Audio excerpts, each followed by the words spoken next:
Si quelqu'un dit « j'aime Dieu » et qu'il haïsse son frère, il est un menteur. Car celui qui hait son frère qu'il voit, comment peut-il aimer Dieu qu'il ne voit pas?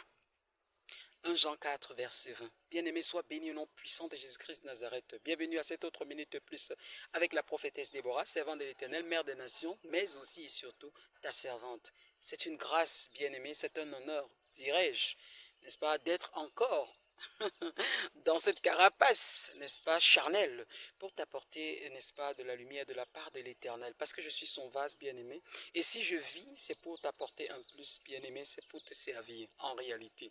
C'est pour ça que le Dieu de gloire m'utilise dans la minute de plus. Oui, bien-aimé, tu as entendu le passage de tout à l'heure. Beaucoup de personnes m'ont dit, j'aime bien cette femme, j'aime bien cet homme, j'aime ma femme, hein, j'aime mon mari, hein, j'aime mon enfant, hein, j'aime ma fille, ma deuxième fille, j'aime mon pasteur, j'aime vraiment, j'aime. J'aime tel voisin, j'aime telle personne, et ainsi de suite. Bien-aimé, est-ce que tu pèses vraiment le sens du mot aimer, du mot aimer que tu emploies? Est-ce que tu aimes réellement? Beaucoup vont me demander, mais qu'est-ce qu'elle veut dire celle-là? Eh bien, je vais te parler, bien-aimé. Lorsque tu lis la parole dans 2 Timothée 3, à partir du verset 1, bien-aimé, on dit que l'Esprit dit qu'à la fin des temps, il y aura des moments difficiles. Je paraphrase, hein? Il y aura des moments difficiles. Nous verrons des gens changer, bien-aimés. Tel que le Seigneur Jésus-Christ de Nazareth l'a annoncé dans Marc 13. Des guerres, des bruits, des guerres, des famines, et ainsi de suite. Les gens auront pour ennemis les gens de leur propre maison. Les membres de leur propre famille. Les gens auront pour ennemis les collègues. On peut étendre, hein, bien-aimé. Matthieu 24, vous avez vu. Bien-aimé, qu'est-ce qui se passe dans le monde actuellement? Qu'est-ce qui se passe dans ton pays actuellement? Est-ce que les gens peuvent prétendre aimer, bien-aimé? Si dans le monde aujourd'hui, nous avons des guerres, nous avons des disputes, nous avons, c'est pourquoi? Eh bien, 2 Timothée 3 répond. Les gens seront amis de l'argent, fanfarons, orgueilleux, hautains, ennemis des gens de bien, ainsi de suite. Ingrats, et tout cela, bien-aimé. Tournez vers le plaisir plutôt que vers Dieu. Lis-moi 2 Timothée 3, à partir du verset 1, bien-aimé. Regarde autour de toi, parmi tes collègues, parmi tes frères et sœurs biologiques, que ce soit des frères et sœurs chrétiens, ou ainsi de suite. Est-ce qu'il y a réellement l'amour? Est-ce qu'il y a réellement de l'amour, bien-aimé? Quand tu entends un parent dire « j'aime beaucoup ma telle fille », c'est parce que cette fille lui apporte beaucoup. Peut-être cette fille va se prostituer pour lui faire ci, pour lui offrir ça. Peut-être cette fille est mariée, pas forcément la prostitution, hein. Peut-être cette fille est mariée, c'est elle qui le dépanne plus et tout et tout. Donc l'amour n'est pas naturel. Quelqu'un va te dire j'aime, c'est parce qu'il y a un intérêt quelconque. Et lorsque l'intérêt ne sera plus la bien-aimée, on ne va plus aimer. Je vous assure, c'est grave. Nous voyons de nos jours, quand les parents vont s'engager dans des cercles mystiques, sataniques, sacrifient des enfants. Les enfants deviennent ceci, cela. Les enfants se perdent. Est-ce que c'est de l'amour? Est-ce que c'est des enfants que vous avez pris la peine de désirer, de demander à Dieu, de mettre au monde? C'est eux que vous livrez comme ça? Quand vous dites que vous dites j'aime mon enfant, mais vous vous habillez bien. Vous allez habiller l'enfant à la friperie. Parfois, c'est vos enfants qui marchent nus, pieds nus. Mais vous mangez des gros morceaux de viande dehors, des poissons braisés et autres. Rentrez même à la maison seulement avec quelques maigres oranges que de nos enfants, vous ne donnez pas. Vous dites que vous les aimez? Un enfant qui dit j'aime mon père, j'aime ma mère. Mais quand ce parent t'envoie faire quelque chose, tu vas faire sans bouder, sans l'insulter. Est-ce que c'est aimer? Est-ce que c'est réellement aimer? Quand on parle d'aimer, ça veut dire qu'on est capable de se sacrifier. La Bible déclare que, Jean 3,16, hein, car Dieu a tant aimé le monde qu'il a donné son Fils unique en sacrifice afin que quiconque croit en lui ne périsse point mais qu'il ait la vie éternelle. Regarde l'amour de Dieu pour toi, bien-aimé. Regarde l'amour de Jésus-Christ pour toi. Il est allé mourir à la croix. Il a accepté être insulté. On a craché sur lui, on l'a tabassé, on l'a méprisé, malgré toutes les merveilles, tous les miracles qu'il avait eu à accomplir. Oui, bien-aimé. Est-ce que les gens peuvent dire aimer Dieu qu'ils ne voient pas, d'ailleurs qu'ils n'aiment même pas d'ailleurs? Si tu n'aimes pas ton prochain, tu n'aimes pas Dieu. Tu ne peux pas dire que tu aimes Dieu. Parce que nous sommes quoi? Faits à l'image de Dieu. Bien aimé, les gens parlent d'amour. Tu vois des gens aujourd'hui, tu es incapable d'aider ton frère. Tu es incapable d'aider une veuve. Tu as une veuve dans ta famille, tu essayes même de la dépouiller.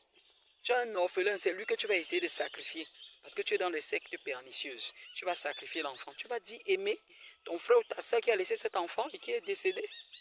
Tu dis que tu aimes. Les gens sont-ils encore remplis d'amour? Il n'y a plus d'amour, bien-aimé. Le Seigneur est en train de poser la question. Quand tu es avec ton camarade de classe, tu calomnies. Parce que les gens seront calomniateurs. Tu vas dire des mensonges sur une personne, sur un enseignant, sur ton frère, ta soeur. Je ne sais pas qui, hein. L'esprit parle, je ne sais pas. Tu vas dire des bêtises sur ta voisine parce que tu la jalouses. Pour que son mari et elle aient des problèmes. Est-ce que tu aimes? Est-ce que c'est ça de l'amour? Bien-aimé, tu dis que tu aimes ton pasteur. Et c'est toi qui, en première position, raconte des choses par rapport à ton pasteur. Il a fait ci, il a fait ça, sa fille, son épouse, machin, ses enfants. Regardez même où il est. Il a fait ci, il a fait ça. Est-ce que tu aimes?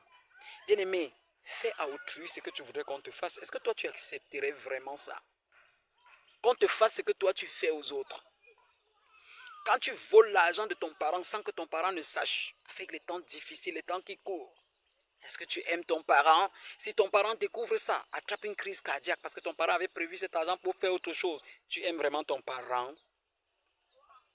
Bien-aimé, Dieu veut qu'on se pose la question. Est-ce que nous sommes amour? Quelqu'un te fait quelque chose, tu décides que même dans 100 ans, tu vas lui rembourser la monnaie de la pièce, comme on dit souvent. C'est de l'amour, ça, bien-aimé. Tant que je n'ai pas fait tes choses, c'est de l'amour, ça, mais c'est toi qui vas réciter la prière dominicale que Jésus nous a apprise. Pardonne-nous nos offenses comme nous pardonnons aussi à ceux qui nous ont offensés. Est-ce que tu pardonnes, bien-aimé? Est-ce que tu pardonnes? Donc Dieu pose la question. Quand vous parlez d'aimer Dieu, vous n'aimez pas vos frères que vous voyez. Vous aimez Dieu comment? Vous ne l'aimez pas? Vous ne pouvez pas aimer Dieu. En réalité, vous vous servez de Dieu.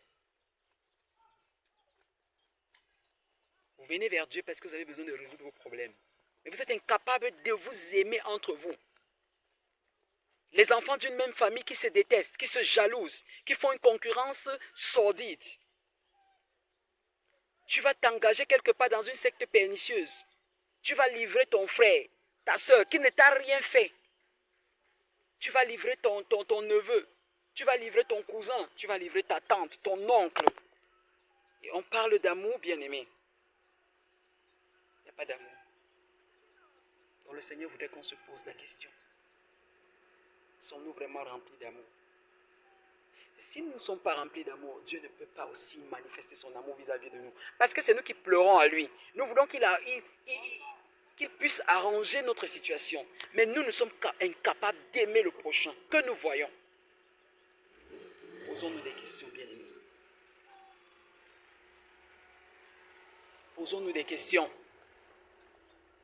Aimons-nous réellement le prochain? Aimes-tu ton prochain là? Aimes-tu cet enfant?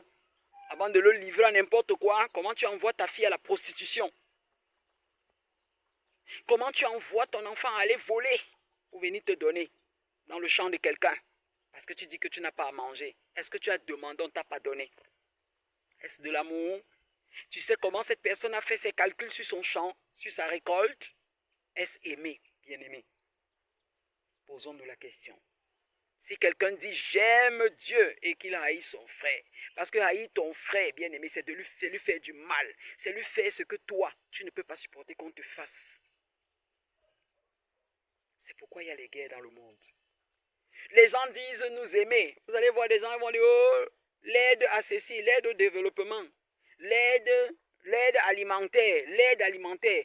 Mais tu vas voir que cette aide alimentaire-là, c'est des choses dépassées. C'est des choses dont on n'a plus besoin, dont on est en train de se débarrasser. C'est ça de l'amour? Quelqu'un dit t'aider, quelqu'un dit il va t'aider dans ton projet, mais derrière, il te demande ci, il te demande ça.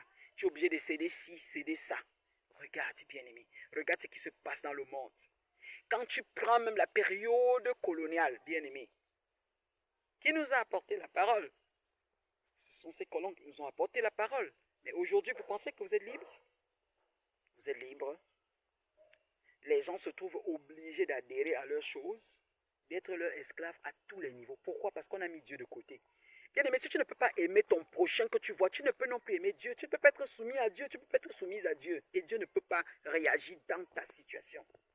Les tensions, les guerres, la course au matériel, ça fait qu'aujourd'hui, les gens sont capables de sacrifier jusqu'à même leurs propres enfants, leurs propres parents, leur sang.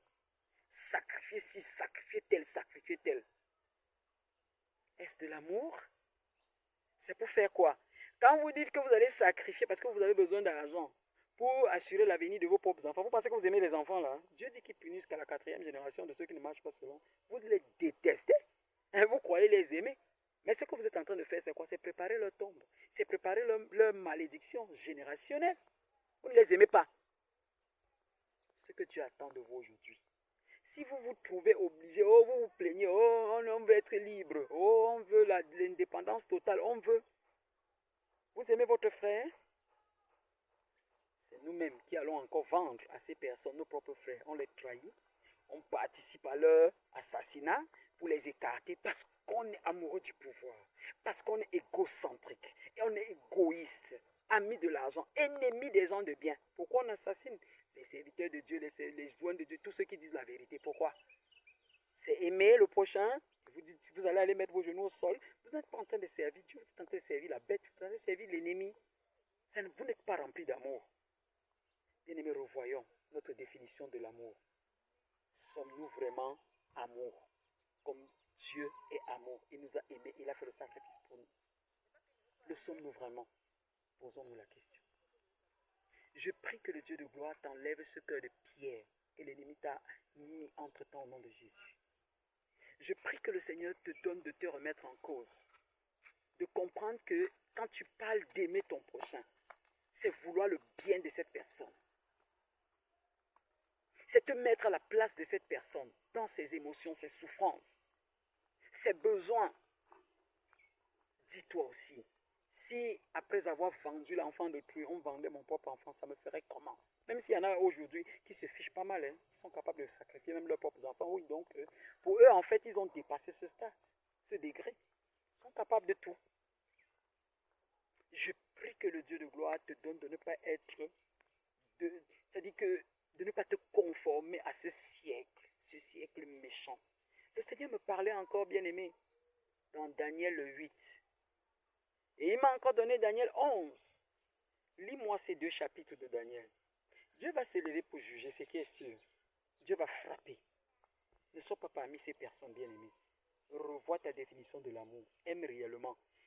Tu ne vas pas aimer voir le sang de l'autre couler parce que oh, je suis fatigué, je veux faire ci, je vais me venger, je vais empêcher que telle personne...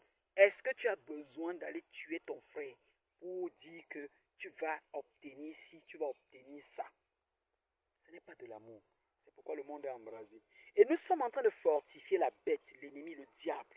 Parce que tout le mal que nous faisons, parce que nous sommes égoïstes, fanfarons, ennemis des gens de bien, orgueilleux, ingrats, ainsi de suite. Lisez-moi 2 Timothée 3, bien-aimés.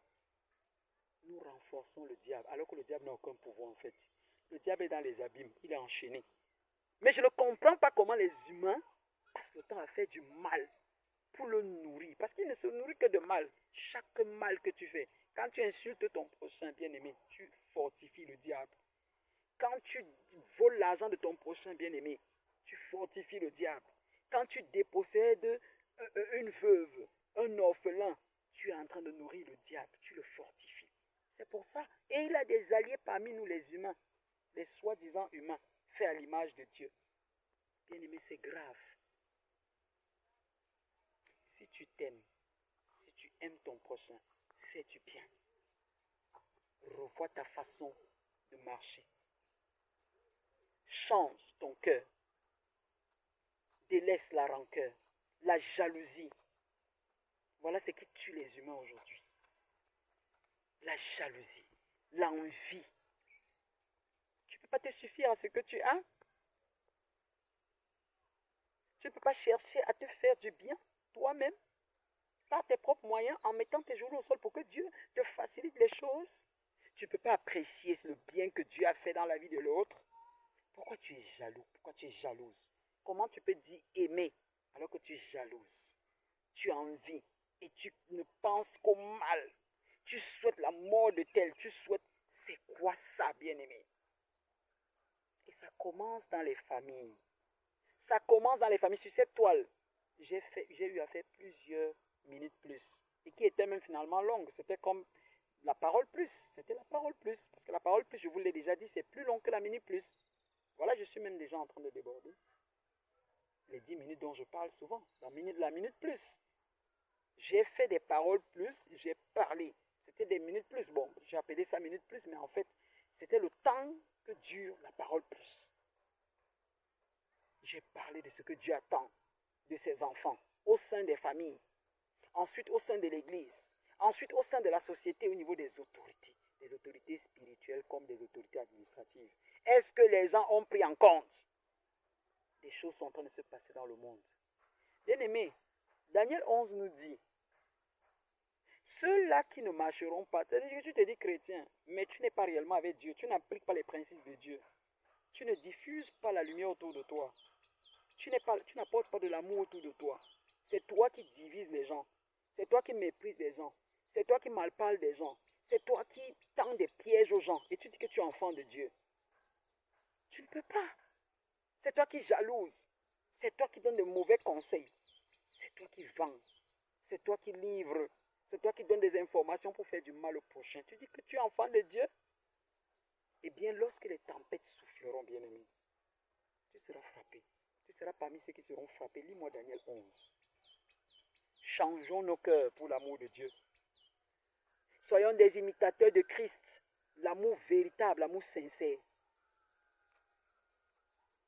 Arrêtons le mal. C'est ça aussi qui va empêcher que l'ennemi gagne le monde. Quand le sang va couler ici, quand telle chose va se passer là-bas, vous pensez que Dieu est content? C'est l'ennemi qui est content parce qu'il a besoin de ce sang innocent. Vous allez vous nourrir l'ennemi, après vous n'aurez rien. Vous allez gagner quoi dedans? Bien-aimés, arrêtons le mal. Mettons les genoux au sol. Nous avons vu des cas où Dieu est capable d'agir. C'est lui qui a fait les cieux et la terre. Souvenons-nous de ça. Donc il est capable, il voit, c'est un Dieu de justice. Tu es pressé que Dieu juge vite ton prochain. Que Dieu frappe ton prochain parce que ton prochain t'a fait ci, ça. Toi là qui me regardes. Si Dieu te frappait, tu serais encore de ce monde. Si Dieu te frappait aussi rapidement, s'il ne te donnait pas le temps, tout ce que tu as eu à faire de mauvais, tu serais encore de ce monde. Alors, changeons. Changeons, bien-aimés. Que le Dieu de gloire nous aide à changer. C'est pour ça que le monde est à feu et à sang. C'est pour ça que l'ennemi gagne du terrain. C'est pour ça que dans ton pays, il y a ce mal. C'est pour ça que ça ne fait que s'enraciner. Ne pense pas qu'il y aura mieux. Parce que là où tu es là, tu veux te rebeller pour ci, ça, machin, truc. Mais il faut savoir, toi-même, si on te donnait la position là, tant que ton cœur ne changeait pas, tu n'allais pas. Si on te donne cette position et que ton cœur n'a pas changé, tu feras mieux? Tu ne feras pas mieux. Revenons à Dieu. Laissons Dieu transformer davantage, renouveler notre esprit, notre cœur, nos sentiments, nos émotions, en appliquant sa parole. Beaucoup sont tentés maintenant d'aller entrer dans les sectes et ainsi de suite, et disent qu'ils se facilitent la vie. Vous facilitez quoi? Non, rien. Vous empirez. Vous allez entrer dans les sectes, vous devenez esclave de ceux-là qui vous entretiennent dans les sectes, qui sont vos maîtres, qui vous forment. Et vous vous plaignez de quoi? Vous vous plaignez de quoi? Le mal, le mal. Parce que vous ne voulez pas vous soumettre à Dieu. Parce que vous ne voulez pas respecter, de faire le bien, respecter ses commandements. En fait, même, qu'est-ce qu'il y a de difficile dedans? À ne pas mentir, à ne pas voler la chose d'autrui qui ne t'appartient pas, à ne pas coucher avec la femme qui n'est pas la tienne, à ne pas prendre le mari d'autrui. C'est pour ça qu'il y a des tensions, des guerres. Le maraboutage entre en ligne de compte. Vous ne voyez pas tout ça. C'est la méchanceté de l'humain. Changeons. Aimons réellement le prochain. Et je vous dis, ça se résume en une seule chose. Fais à autrui ce que tu voudrais aussi qu'on te fasse. Si vous avez écouté, que Dieu vous bénisse. Partagez, bien-aimés. Vous avez besoin de conscientiser quelqu'un quelque part. Peut-être à qui vous avez tellement parlé, la personne ne vous écoute pas. Partagez pour la gloire de Dieu. peut-être cette personne en écoutant sera touchée. Le Saint-Esprit va saisir cette personne. Je prie que toi qui me regardes, parfois tu ne sais même pas pourquoi tu fais du mal. Parfois tu ne sais pas pourquoi tu es méchant, méchante. Pourquoi, c'est-à-dire que tu regrettes après avoir fait telle chose de mauvais, tu finis par regretter. Le Seigneur dit qu'il te pardonne au nom de Jésus. Change. Le Seigneur Jésus peut te donner un nouveau cœur. Le Seigneur Jésus peut te changer. Parce qu'il y a encore de l'espoir. Ne meurs pas dans ta condition. Parce que ça sera l'enfer. Ça existe, bien-aimé. Lis dans l'Apocalypse. Ça existe. Ce n'est pas faux. Les abîmes existent. Un jour, je ferai 1 minute plus où je vais vous faire écouter certaines bandes, des témoignages, des choses. Vous allez voir que le diable existe. Mais il s'incarne dans des humains dont les cœurs sont remplis de méchanceté, de péché, de mal. C'est là où il trouve la faille. Et il les utilise comme des marionnettes pour agir contre leur prochain, pour que le mal se multiplie, le mal s'enracine, le mal ne s'arrête jamais. Tu es béni au nom puissant de Jésus-Christ de Nazareth. À la prochaine minute plus, s'il plaît à Dieu. Bye bye.